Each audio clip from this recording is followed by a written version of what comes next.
ये जो मेरी वीडियो है ये ख़ासकर फेसबुक हैकिंग के हवाले से है।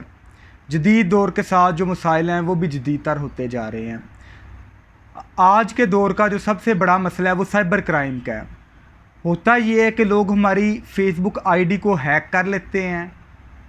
हम बजाय इसके कि प्रॉपर फार्म को फॉलो करें, प्रॉपर प्रोसीजर को फॉलो करें, हम खुद से ही ट्राई लेने लग जाते हैं। नतीजा ये निकलता है ना तो आईडी रिकवर होती है और ना ही हमें कोई कंपनसेशन मिलती है।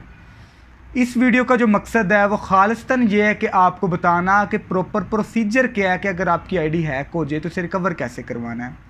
सबसे पहले हम ये देखते हैं कि जो फेसबुक की आईडी हैक करना है ये एक जुर्म है।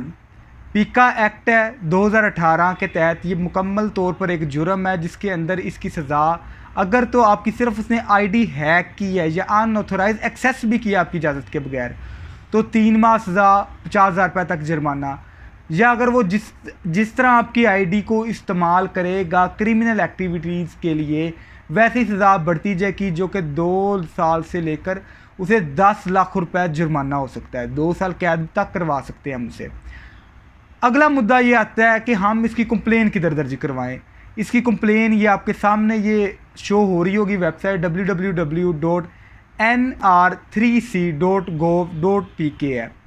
गवर्नमेंट ने वेबसाइट करवाई है। अगर आप इसको क्लिक करेंगे, इस वेबसाइट को ओपन करेंगे तो आपके सामने एक बॉक्स ओपन होगा।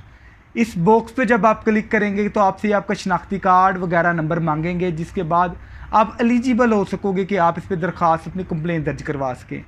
अगर आप चाहते हैं कि आपका नाम वगैरह ना आए, आप या इन्वेस्टिगेशन से डरें, आपको किसी भी किस्म की काउंसलिंग चाहिए है या आपके बिहाफ पे हम कंप्लेन दर्ज कराएं तो आप हमसे रब्ता कर सकते हैं और हम आपके बिहाफ पे, हमारी लीगल टीम आपकी कंप्लेन दर्ज कर देगी।